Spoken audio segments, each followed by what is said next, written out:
igishushanyo cy'inyamaswa. Igishushanyo cy'inyamaswa cyangwa se mu gifaransa tuvuga ngo image de la bête, ndagira ngo bivuze mu gifaransa no kugira ngo mwongere murebe kuri yambonera hamwe naberetse y'ukuri kwigiye tugezemo, none muhite mutureba neza ahantu hari image de la bête cyangwa se icyo gishushanyo cy'inyamaswa. Mureke nge kuri abaza kuba kunkurikira kugira ngo izi image muze kongera muzirebe neza, zizabafashe kuzongera kuzasubiramo. Reka mbasangize ishusho kugira ngo mushobore kuyibona neza.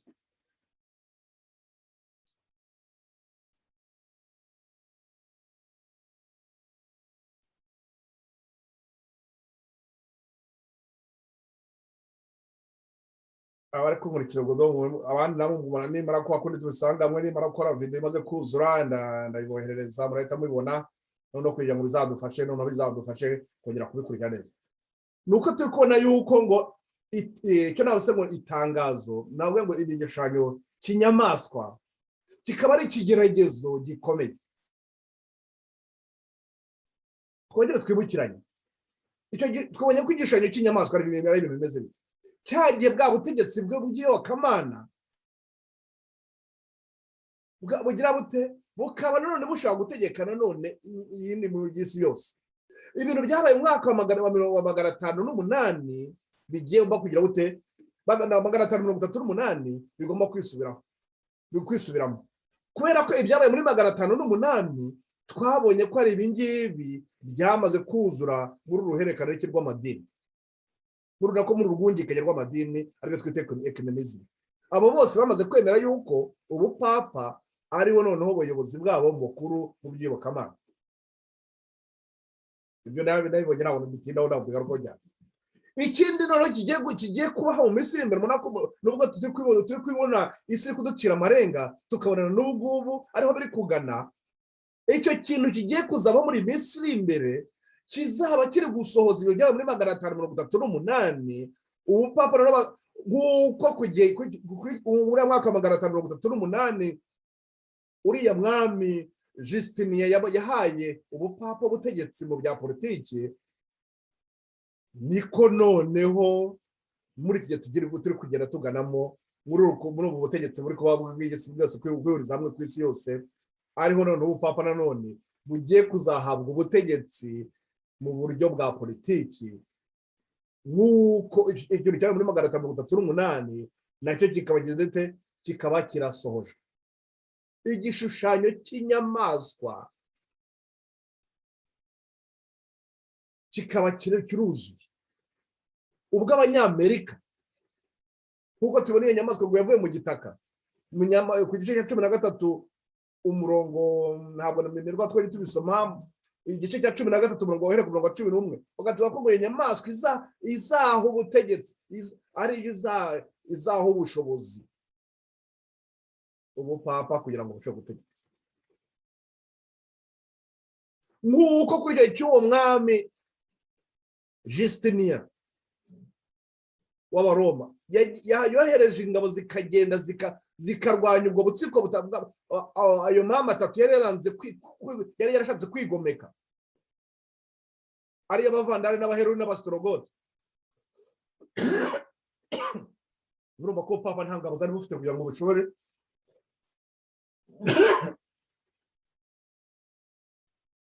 babifashijwemo n'uwo mwami Justinian. Ni nako natwe muri iki gihe nyine bagiye kuzabifashwamo n'ubutegetsi bw'isi yose buyobowe ku ruhande rwabo n'Abanyamerika. None hasigaye isi yose icyo papa ashatse kugira kigerwaho cyose wakagitaga mu itegeko, ahasiga abandi bakagishyira mu bikorwa. Hari n'ingabo ndetse zishobora kuvuga ati ubu bose abantu bose muramye iyo nyamaswa. Amagambo muramye iyo nyamaswa utazayiramya bigende bite? reka nyasomeye kuko numva ntayasimbuka. Utazaramya inyamaswa bimugendekere bite? Munyihanganire kuri gice cya 13 utazaramya inyamaswa bizamugendekere bite? Mise nsimbuka ntabwo mbisoma byose, nsimbukire kuri umurongo wa 14.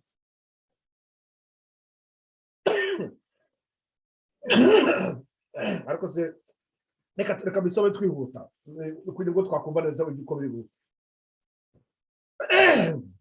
Ngo nuko mbonera indi nyamaswa izamuka iva mu butaka, iyo yari ifite amahembe abiri nk'ay'umwana w'intama, ivuga nk'ikiyoka, itegekesha ububasha bwayo bwose bwa ya nyamaswa ya mbere mu maso yayo, ihata isi n'abayirimo ngo baramye ya nyamaswa ya mbere yakize uruguma rwayishe, kandi ikora ibimenyetso bikomeye, imanura umuriro uva mu ijuru ugwa mu isi mu maso y'abantu, iyobesha abari mu isi ibyo bimenyetso yahawe gukorera imbere ya ya nyamaswa, ibabwira kurema igishushanyo cya ya nyamaswa yari ikomerekejwe n'inkota ikabaho, ihabwa guha icyo gishushanyo cy'inyamaswa guhumeka, ngo kivuge kandi cyicishe abatakiramya bose. Ngo kigira gite? Cyicishe abatakiramya bose. Twongera twibukiranye cya gishushanyo cyari kiri mu kibaya cya Dura, abatarakiramyaga bagomba kugira gute? Bagombaga kwicwa. Baba ni babo tugakongo bagize bati babataye mu itanura. Ku murongo wa 16 tugira ngo itera bose, aboroheje n'abakomeye n'abatunzi n'abakene n'abo mudendezo n'ab'imbata, gushyirwaho ikimenyetso ku kiganza cy'iburyo cyangwa mu ruhanga, kugira ngo hatagira umuntu wemererwa kugura cyangwa kugutunda keretse afite icyo kimenyetso cyangwa izina rya ya nyamaswa cyangwa umubare w'izina ryayo.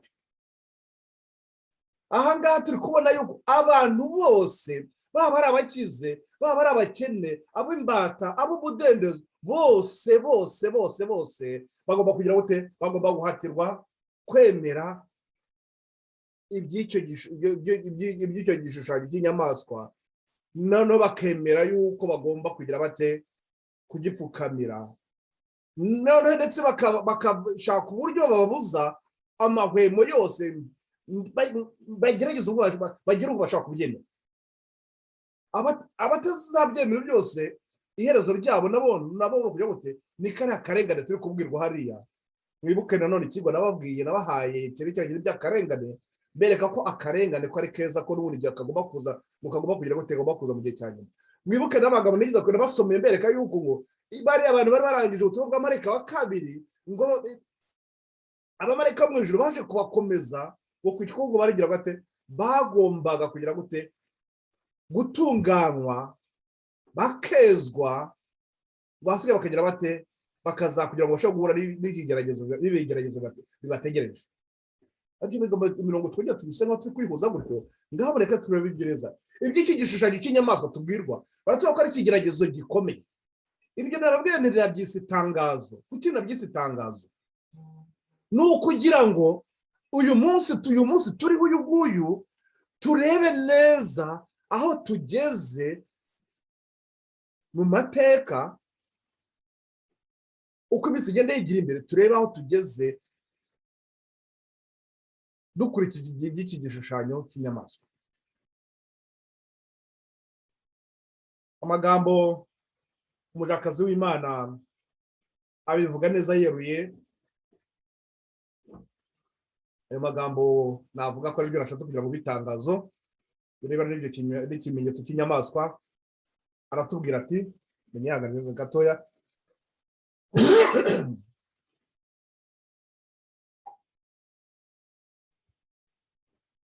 Amagambo aboneka mu gitabo cy'ubutumwa bwatoranijwe umuzingo wa kabiri kuri paji ya 65 ku isomo yaho ya kabiri. Ubwo abafite kujya kuri internet mwanayibona.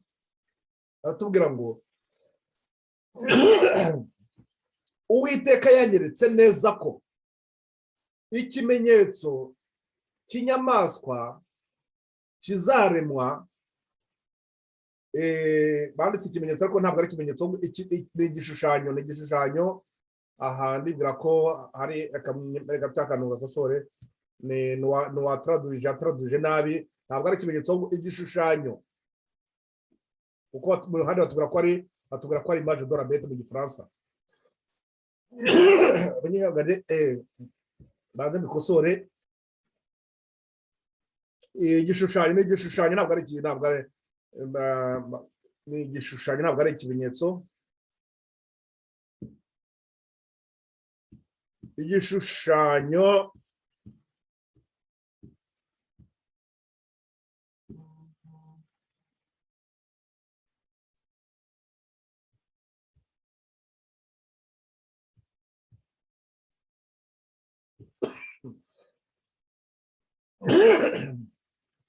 ndabikose mwihangane ngaruke mbibereke nuko batubwira ko ngo Uwiteka yanyeretse neza ko igishushanyo cy'inyamaswa kizaremwa mbere y'uko igihe cy'imbabazi kirangira, kuko kigomba kubera ubwoko bw'Imana ikigeragezo gikomeye. Nicyo kizafatirwaho umwanzuro w'iherezo ry'iteka ryose ku bwoko bw'Imana.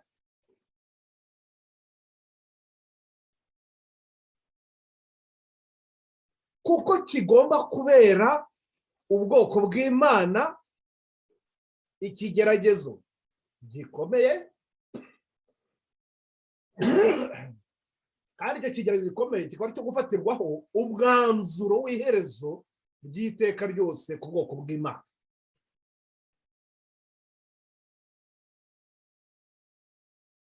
Uwiteka yanyeretse neza ko igishushanyo cy'inyamaswa, ngiryo ryatangazo, nongere dusubiremo.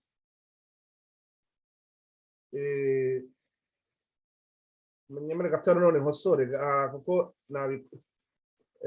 nakoporoye mu Kinyarwanda, wagize mu wakoze traduction yakoze nabi n'akantu ngo nkosore nanone. Ntabwo ari ikimenyetso, ahubwo ni igishushanyo, mu gishushanyo cy'inyamaswa.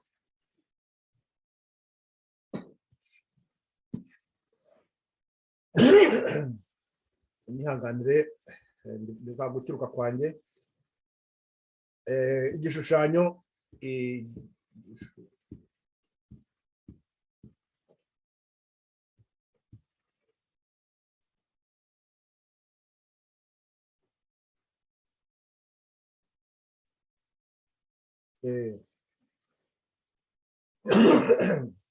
ryatangazo rituvuga ngo ryatangazo nongera ndibasubiremo n'ibyerekeye n'iki gishushanyo cy'inyamaswa.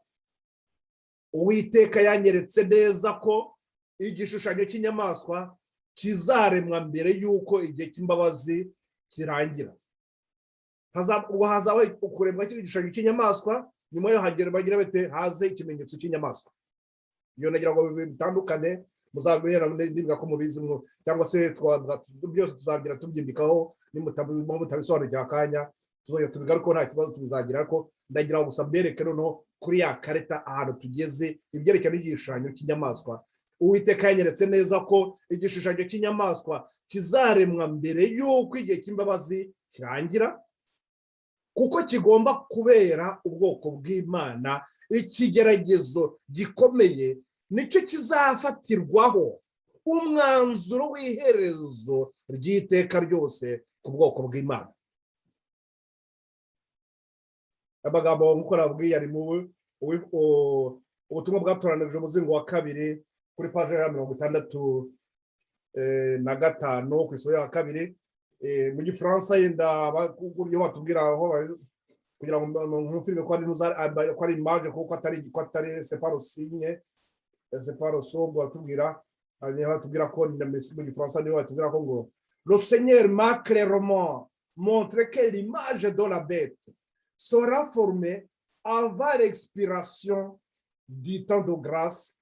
En effet, ce sera la grande épreuve à laquelle le peuple de Dieu sera soumis et dont dépendra la destinée éternelle de chacun. Murumva ko ndikukonfirma ko bari kutubwira ko ni image de la bête, ntabwo ari c'est pas le son de Dieu, ni image de la bête. Kugira ngo ibyo abasoma yenda bafite mu Kinyarwanda iyo traduction baza gusanga aho barabyibeshyeho bavuga ngo ni igishusho, ni ikimenyetso kandi ari igishushanyo. Ndetse ndumva no muri événement de dernier jour naho babishyiraho babitsiragira batwereka ko ari igihe ni igishushanyo, ntabwo ni image de la bête. Iyo image de la bête dukurikije twabonye ko image de la bête iri byari. Mureke twongere nanone mbereke twongere tugaruka kuri ya mbonera hamwe yacu twabonye, ya shusho ngari twabonye itwereka ukuri kw'igihe tugezemo.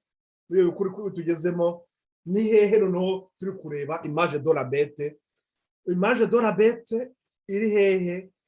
Iri nabwira ngo by'umwaka 538 muri bantu bibiri. Noneho turebe igihe kurikira. Ni ukuvuga ko aho turi ubu ngubu turi hangaha turi kugana muri uyu mwaka wa 538. Ni ukuvuga ngo ubwo ubupapa rero bwamaze guhabwa ubutegetsi muri ibyo by'iyobokamana, bukaba ejo bundi muri mwaka w'2014 ari bw'abayobozi b'amadini yose mu bya gikristo bose bamaze gusinya. Noneho nyuma yaho bakatwa twarakomeje twagera kuri tariki ya 31 z'ukwa 10 mu 2017 bagakora umunsi bavuga bati batangariza bose ko ngo ntabwo twese noneho twagarutse mu itorero ryacu. Abayobozi bakaba abizera benshi, ikigaragara nuko abizera benshi byo bategeza bashaka kubisobanukirwa bebe bibereye bakurikira gusa batazi n'impamvu zabyo, ariko no muri minsi iri imbere ubwo byose bigiye kujya hagaragara niho bazahita basobanukirwa. Ariko ngo hari bamwe bazabona umwanya wo kugira ngo koko bahita bafata uruhande n'abandi bazaba bagira bate bazaba bararongotanye. Ngaho turebe neza icyo ushaka kugira ngo mbereke twimbonera hamwe naberetse n'abayize urukize. Turi kubona ibyerekeranye n'urusaku rwa mu gicuku, image de la bête, ya mateka areba n'ubutumwa bw'amareka wa kabiri nabwo twabigize ubushize ukuntu amateka yarangiye bikaraye n'urusaku rwa mu gicuku. Ndagira ngo abandi mushobora kuza kongera gusubira muri kigwa cyerekeranye itsinda ry'abategereje ryerekanwa n'icyo kigwa kiri mu nzandiko z'ibanze premiers écrits, le mouvement adventiste illustre mu Gifaransa. Mu Kinyarwanda murabona ngo ni itsinda ry'abategereje ryerekanwa. Muze kugenda mwegere murebe neza iki cyo rwose ndakibararikira bene data, murebe ibyabaye muri rusaku rwa mu gicuku. Byabaye mu rusaku rwa mu gicuku, twabonye ko wa mugani Kristo yari yaratanze w'abakobwa 10 wo muri Matayo 25 habaye ugusohora k'uwo mugani.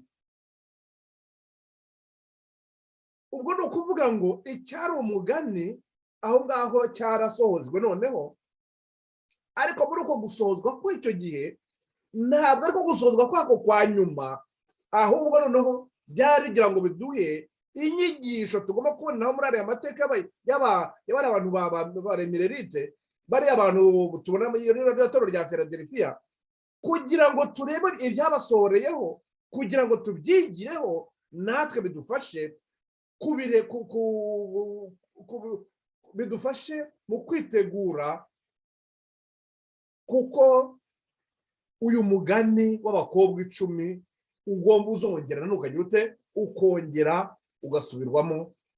Ayo magambo nari yabasomeye mu kigwa cya cyerekeranye cyo guhabwa ingufu ku butumwa bwa marayika wa kabiri mwakonya mu kabiri hamwe yatanze aho gabereka ko ubwo butumwa nako uwo mugani w'abakobwa 10 uzuzura nyabyo ni muri iki gihe cyacu uri kujye kuzura. Ni ukuvuga ngo biriya byabaye muri ya myaka ya muri cya kira cy'umusaku wa mu gicuku, niho twabonye yuko ngo muri kiya gihe abana b'Imana bagomba kuba baramaze kugera ku rugero.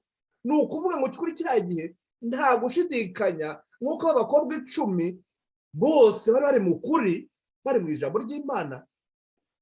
Ariko twabonye ko abapfu ikibazo bagize n'iki, abo bapfu ikibazo bagize bo ntabwo bari bagize ntabwo bari baritanze nyakuri ngo babe barejejwe koko n'iryo jambo ry'Imana baga n'ubwo kuri babaga barimo. Niho twabonye naberetse yuko muri buriya butumwa bw'amarayika babiri ko hari ziriya bihande bibiri, ko hariho igihe cyo gukura hakaba n'igihe cyo kugira gute cyo kugaragaza imbuto.